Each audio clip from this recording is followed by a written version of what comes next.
आपके साथ मैं हूं Surbhi Sharma. India TV YouTube channel subscribe करिए, बेल आइकन दबाएं।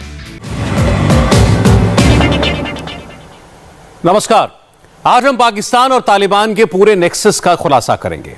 तालिबान और पाकिस्तान भाई भाई हैं। सबूतों के साथ हम तालिबान को भी एक्सपोज करेंगे और पाकिस्तान को भी। अभी खबर आई है कि पाकिस्तान के विदेश मंत्री शाह महमूद कुरैशी रविवार को काबुल जा सकते हैं। खबर तो यहां तक है कि तालिबान का चीफ पाकिस्तान के सेफ हाउस में है। बाजवा उसकी खातिरदारी कर रहे हैं। रिपोर्ट्स तो ऐसी भी हैं कि पाकिस्तानी आर्मी पहले तालिबानी आतंकियों के साथ सेल्फी लेती है और फिर आतंकियों को अफगानिस्तान भेजती है। पाकिस्तानी मदरसे में तालिबानी आतंकी ट्रेनिंग भी ले रहे हैं और इस्लामाबाद में मदरसे की छत पर तालिबानी झंडे भी लहराए जा रहे हैं। और ये बातें जो हम आपको बता रहे हैं, इसके ढेर सारे सबूत हैं। हम बहुत सारी बातें सीधे पाकिस्तान और अफगानिस्तान से ढूंढ कर लाए। इस वक्त ये बातें, ये ऑडियो वीडियो निकालना बहुत मुश्किल काम है। इसके बावजूद दोनों ही लोकेशन से हमारे रिपोर्टर्स ने सारे सबूत इकट्ठा किए और उसके आधार पर हमने ये रिपोर्ट तैयार की। पाकिस्तान हाई जंप लगा रहा है। तालिबान तालिबान चिल्ला रहा है। तालिबान पाकिस्तान भाई भाई। पाकिस्तान की टोली में तालिबानी हमजोली।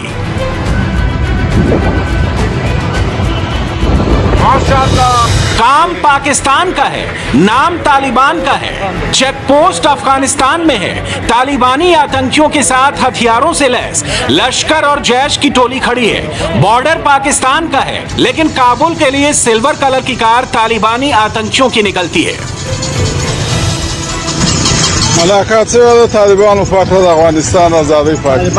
कैमरे पर ऑडियो वीडियो सब कुछ है।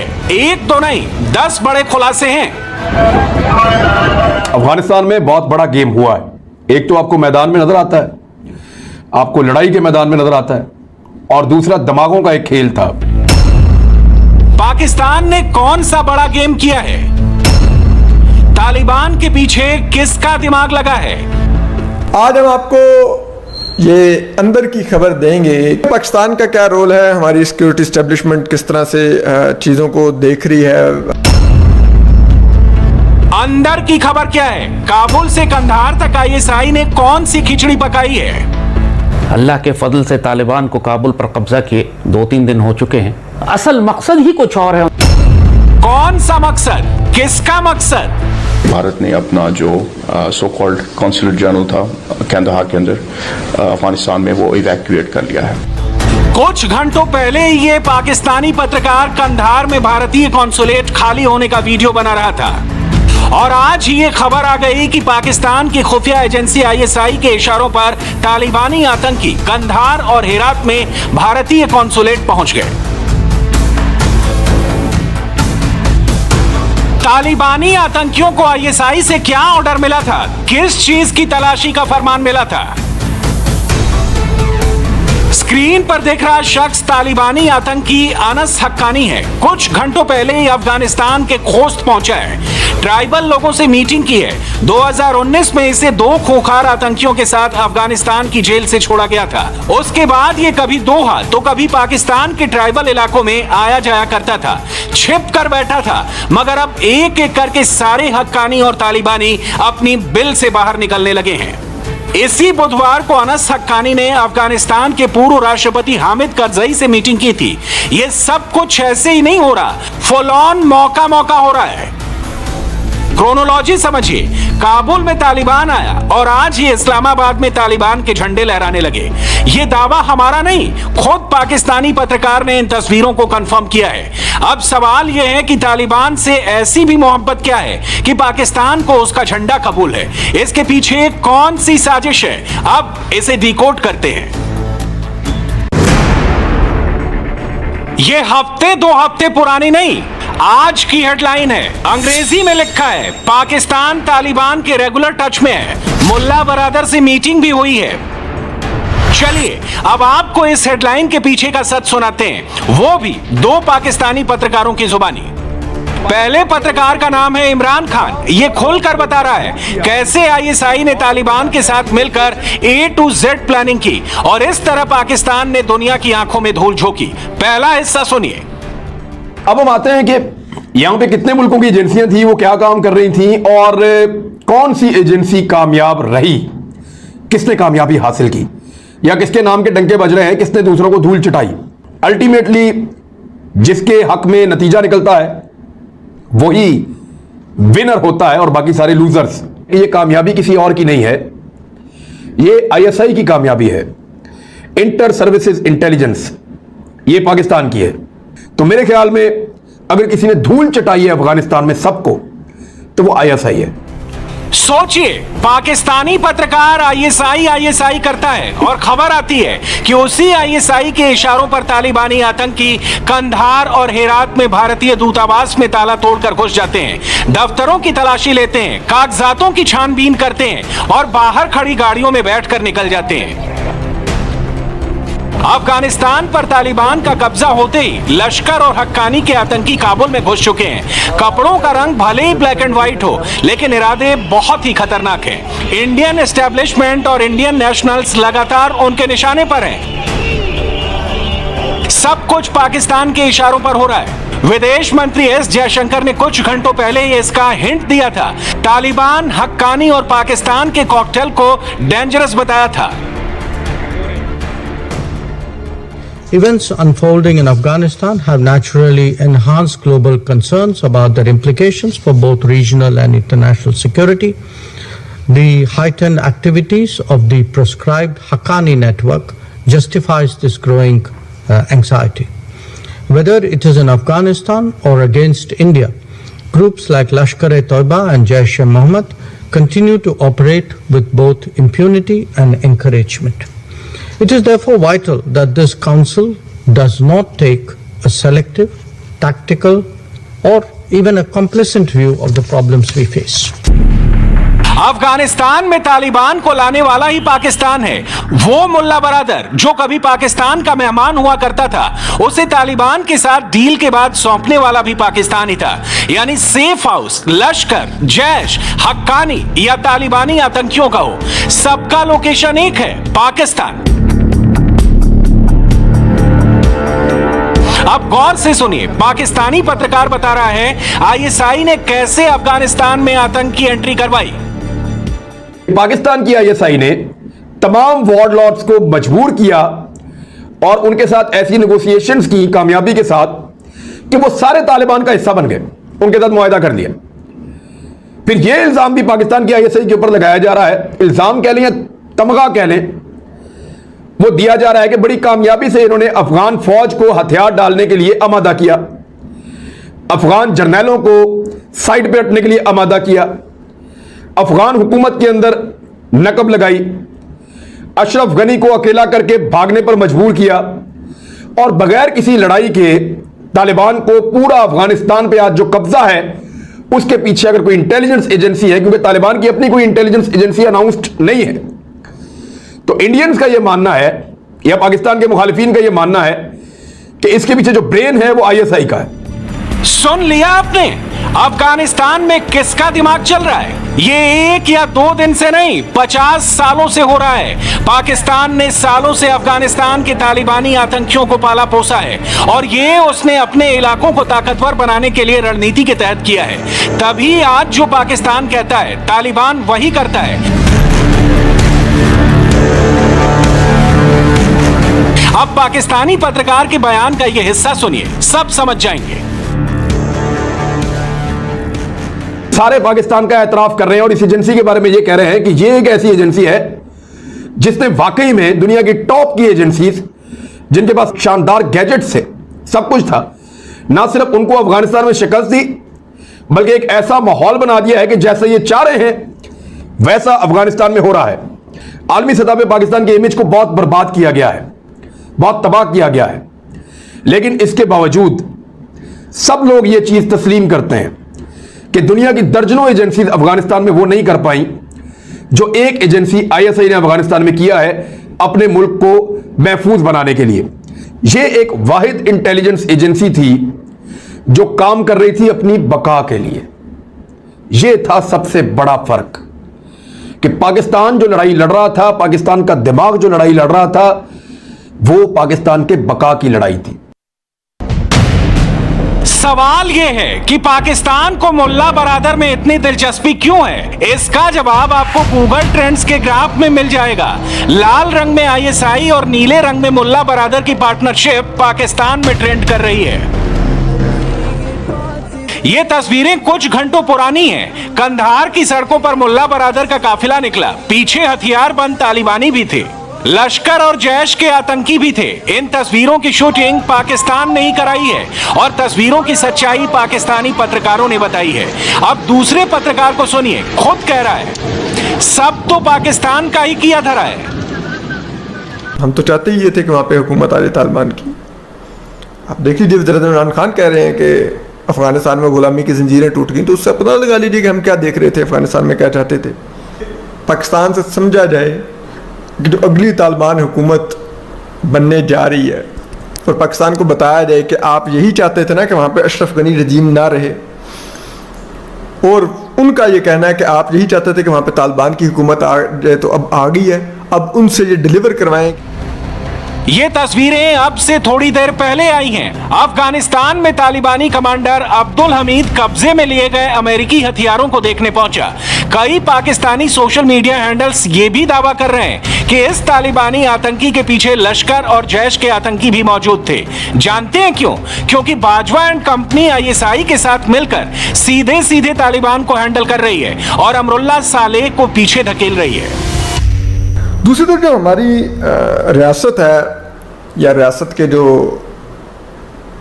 जैसे कहते हैं दायमी इदारे जो हमेशा रहते हैं, वो अब ये देख रहे हैं कि वो तालिबान को समझा रहे हैं कि आप एक काम कीजिए, आप जो दीगर तबकात हैं अफ़गानिस्तान में, दीगर जो कौमें बसती हैं, उज़्बक, ताजिक, हज़ारा, और उन सब को भी आप शामिल करें अफ़गानिस्तान की नई हुकूमत में।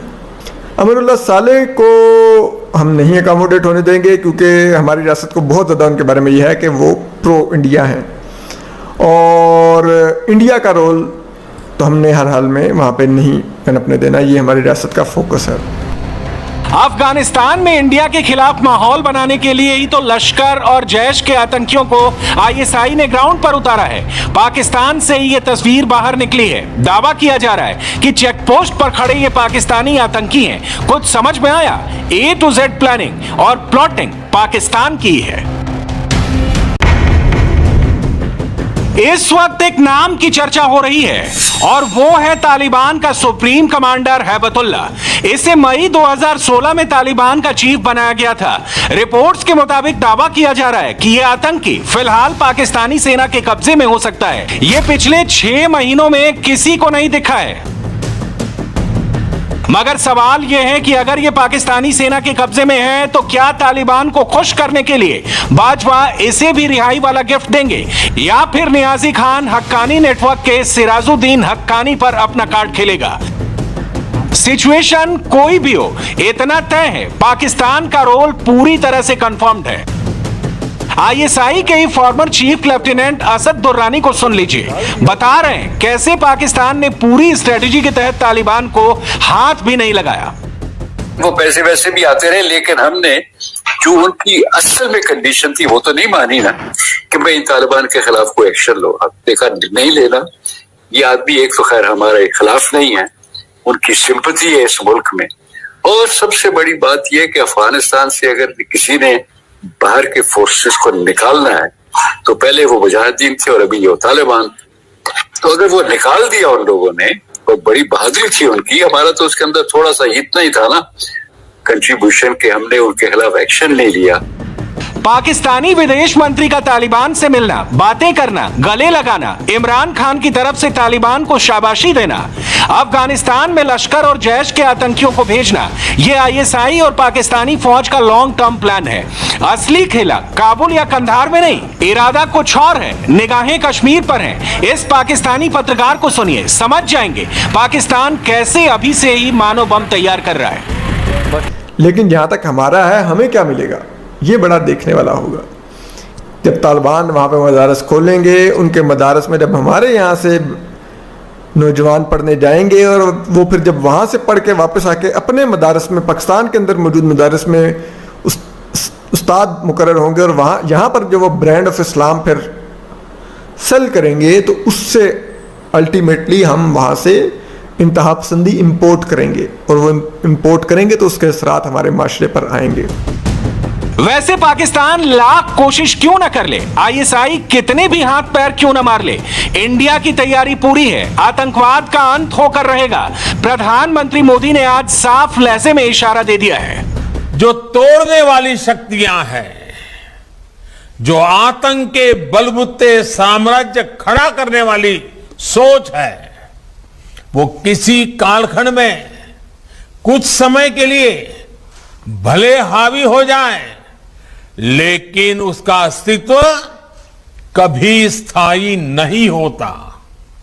वो ज्यादा दिनों तक मानवता को दबाकर नहीं रख सकती। ये बात जितनी तब सही थी जब कुछ आतताई सोमनाथ को गिरा रहे थे, उतनी ही सही आज भी है जब विश्व ऐसी विचारधाराओं से आशंकित है।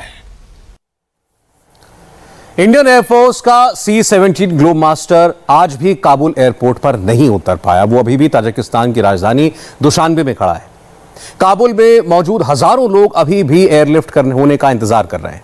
इस समय काबुल एयरपोर्ट पर 100 से ज्यादा देश अपने अपने नागरिकों को अफगानिस्तान से एयरलिफ्ट करने की कोशिश कर रहे हैं, लेकिन हवाई अड्डे पर विमान उतर नहीं पा रहे। एयरपोर्ट के अंदर अमेरिकी सैनिक हैं, बाहर तालिबान के आतंकी। काबुल एयरपोर्ट के अंदर भी गोलियां चल रही हैं, बाहर भी गोलियां चल रही हैं, और इसी बीच मौका मिलने पर कभी कभार एक विमान उड़ान भरता है या उतरता है। इस वक्त हजारों अफगान नागरिकों ने काबुल एयरपोर्ट के बाहर डेरा डाल रखा है। उन्हें तालिबान के हथियारबंद लड़ाकों ने वहां पर घेर रखा है। अफगान नागरिक तालिबान के शिकंजे से बचने के लिए कहीं भी जाने को तैयार है। गोलीबारी और एयरलिफ्ट की जो बातें मैंने आपको बताई, उसकी तस्वीरों वाली पक्की खबर इस रिपोर्ट में देखिए।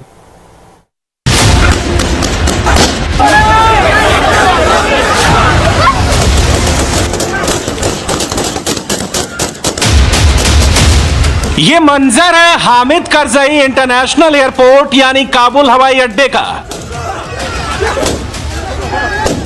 यहां भगदड़ मची हुई है। यहां गोलियां चल रही हैं।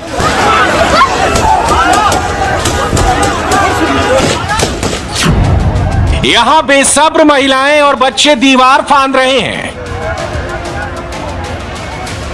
यहां मां बाप अपने दुधमुहे बच्चे को किसी दूसरे देश के अनजान सैनिकों के हाथ में सौंपने से भी नहीं डर रहे हैं।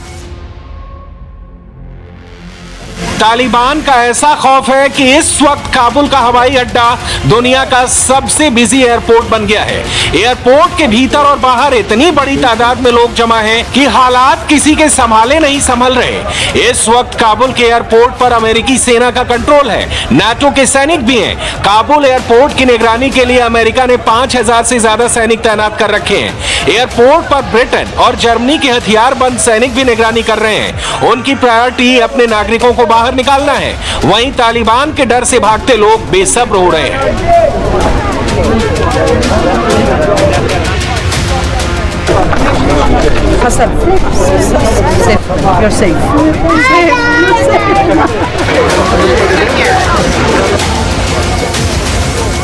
I've been stuck here for the past 2 days. I'm trying to get in. I went to the Americans. They pushed me out. They kicked me out. I went to the Germans.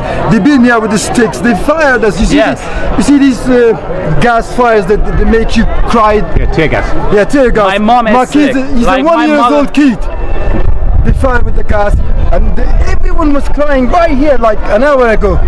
The tear gas in between the kids. You see the kids? They're like 1-year-old kid. How can you put the gas? The Americans. Is that the Americans? Yeah, and they're too rude. The Americans, the Germans, they're too rude. They beat up people with baseball bats. Taliban के डर से भागते अफगान नागरिकों के लिए काबुल का हवाई अड्डा ही इकलौती उम्मीद है।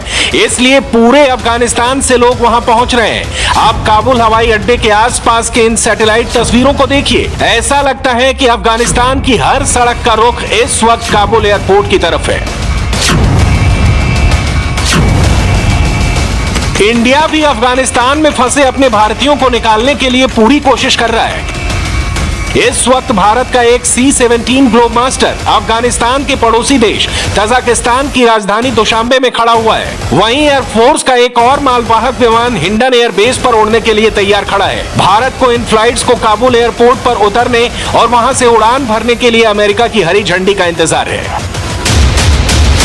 काबुल में भारत का विमान क्यों नहीं उतर पा रहा है, उसे इन तस्वीरों से समझिए। ये वीडियो हमें कुछ देर पहले काबुल से भेजा गया है, जिसमें वहां मौजूद एक अफगान नागरिक ने शहर का हाल बयां किया है।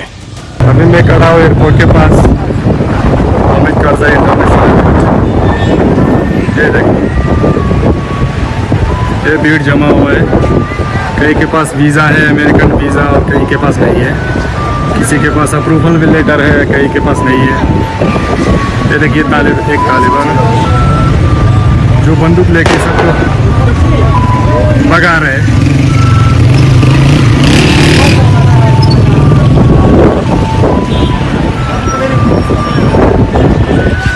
देखो एक तालिबान, ये एक तालिबान बंदूक लेके सबको भगा रहे हैं। एयरपोर्ट के पास नहीं, इजाज़त नहीं दे रहे। देखो ये गाड़ी है, सफ़ेद झंडा लेके घूम रहे, कहाँ जाए कहाँ इसको लगाए। अफगानिस्तान का झंडा उसको नीचे उतार के अपना झंडा लगा रहे हैं। असल में काबुल से भागने वालों की तादाद इतनी ज्यादा है कि एयरपोर्ट पर आ रही भीड़ अमेरिका और नेटो सैनिकों की संभाले नहीं संभल रही। इस समय 100 से ज्यादा देश अफगानिस्तान से अपने नागरिकों और भागते अफगान नागरिकों को निकालने में जुटे हैं।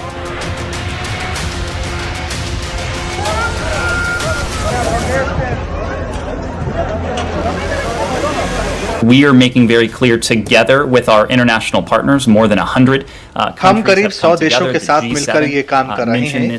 G7 ने भी हाल ही में इसका जिक्र किया है कि जो भी एयरपोर्ट के जरिए बाहर निकलना चाहते हैं, उन्हें अफगानिस्तान से निकलने की गारंटी दी जानी चाहिए। हम अभी इसी पर जोर दे रहे हैं। हमने दोहा से भी यही बात दोहराई है। हम इस पर पूरा जोर लगा रहे हैं। हमसे मेरा मतलब है कि विदेश और रक्षा विभाग मिलकर ऐसा कर रहे हैं। अफगानिस्तान में हमारी बातचीत तालिबान से भी हुई है और मैं ये कहना चाहूंगा कि ये बातचीत काफी सार्थक रही है। हमने इसमें कहा है कि तालिबान भी लोगों के सुरक्षित निकलने की राह बनाए। Conversations about the need, the imperative of ensuring safe passage. यानी इस वक्त काबुल हवाई अड्डे के हालात ऐसे हैं कि 5000 से ज्यादा अमेरिकी सैनिक और नेटो के फौजी भी उस पर काबू नहीं पा रहे हैं और उन्होंने तालिबान से मदद मांगी कि वो भीड़ को काबू करने में मदद करें। तालिबान का एक ही तरीका है, बंदूकों के दम पर निजाम कायम करना। तालिबान काबुल एयरपोर्ट के बाहर किस तरह भीड़ को कंट्रोल कर रहे हैं, उसकी रियल पिक्चर आप पाकिस्तान के एक टीवी चैनल की रिपोर्ट से समझ सकते हैं। जिस वक्त चैनल की संवाददाता काबुल से रिपोर्टिंग कर रही थी, उसी वक्त धुआंधार गोलियां चलने लगी। People are right now waiting for hours and days and nights that they should be going to America and it's America. हालात ऐसे हैं कि 5000 से ज्यादा अमेरिकी सैनिक और नेटो के फौजी भी उस पर काबू नहीं पा रहे हैं और उन्होंने तालिबान से मदद मांगी कि वो भीड़ को काबू करने में मदद करें। तालिबान का एक ही तरीका है, बंदूकों के दम पर निजाम कायम करना। तालिबान काबुल एयरपोर्ट के बाहर किस तरह भीड़ को कंट्रोल कर रहे हैं, उसकी रियल पिक्चर आप पाकिस्तान के एक टीवी चैनल की रिपोर्ट से समझ सकते हैं। जिस वक्त चैनल की संवाददाता काबुल से रिपोर्टिंग कर रही थी, उसी वक्त धुआंधार गोलियां चलने लगी। People are right now waiting for hours and days and nights that they should be going to America and it's America's, Britain's and every international community and every country. You can hear the gunshots as well because right now there are two forces, foreign forces that includes Turkish, Azeris, Americans and few of NATO contingents that they are right now trying to disperse the masses through these aerial firings and right now I saw a few of those losing their temper towards this influx and since I am speaking to them, even I'm not able to get the scenario that those who are having businesses, those who are settled in the city, they don't have any issues with the discipline and with the crime rate, but they want to leave just to have asylum in other countries. So let's see what happens next. I'll keep you posted. Taliban ने इस वक्त Kabul airport पर अपनी elite force अल बदरी 313 को तैनात कर रखा है और वो बेहाल परेशान लोगों से किस तरह निपट रहे हैं वो आप खुद देख लीजिए। निहत्थे लोगों पर गोलियां चलाने से उन्हें कतई गुरेज नहीं है।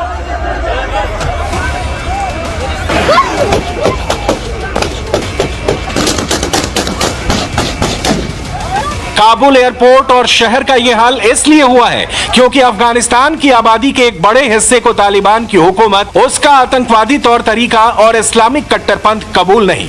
लोग इतनी तादाद में इसलिए काबुल से भाग रहे हैं। लोग अगर खुद नहीं जा पा रहे हैं तो अपने बच्चों को ही किसी न किसी तरह दीवार के उस पार अमेरिका और नेटो के सैनिकों को सौंप रहे हैं।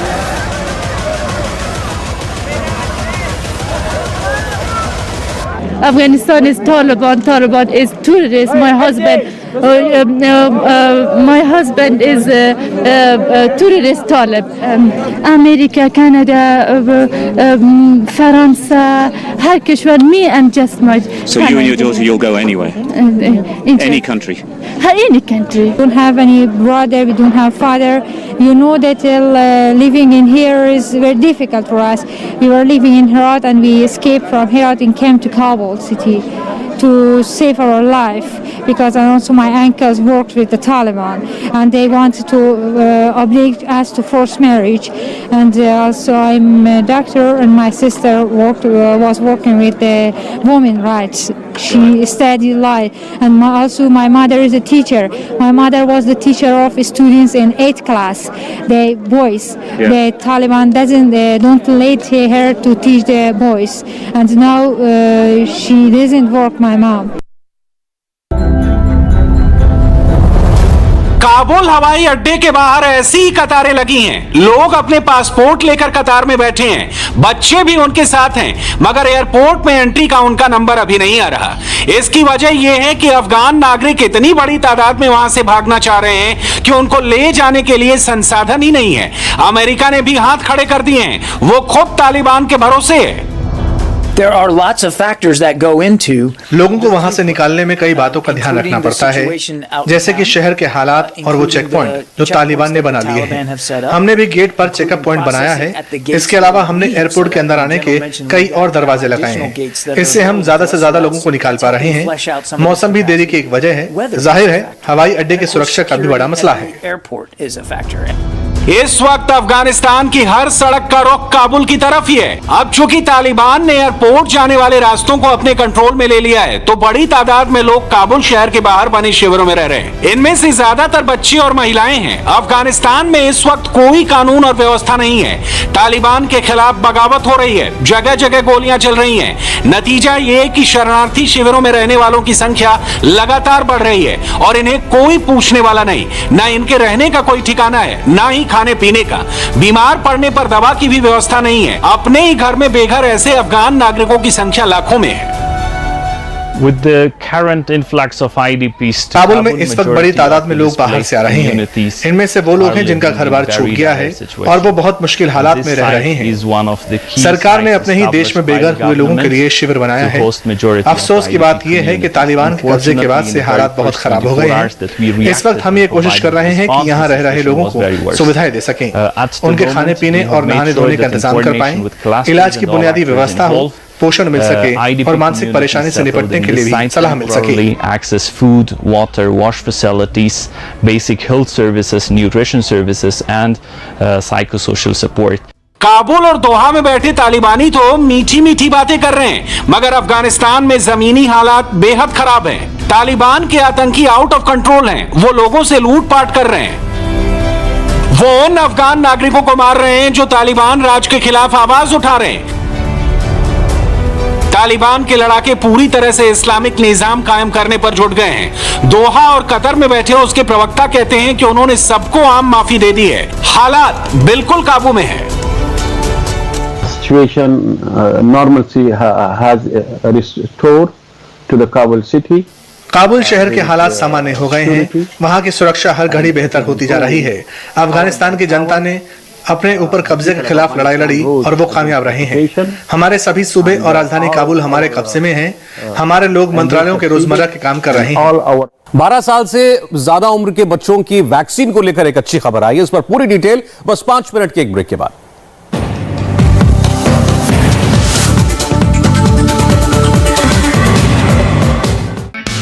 हाय, आई एम सुरभि शर्मा। खबरों से अपडेट रहने के लिए India TV YouTube channel subscribe करिए, साथ में बेल आइकन जरूर दबाएं। जुड़े रहें इंडिया टीवी के साथ।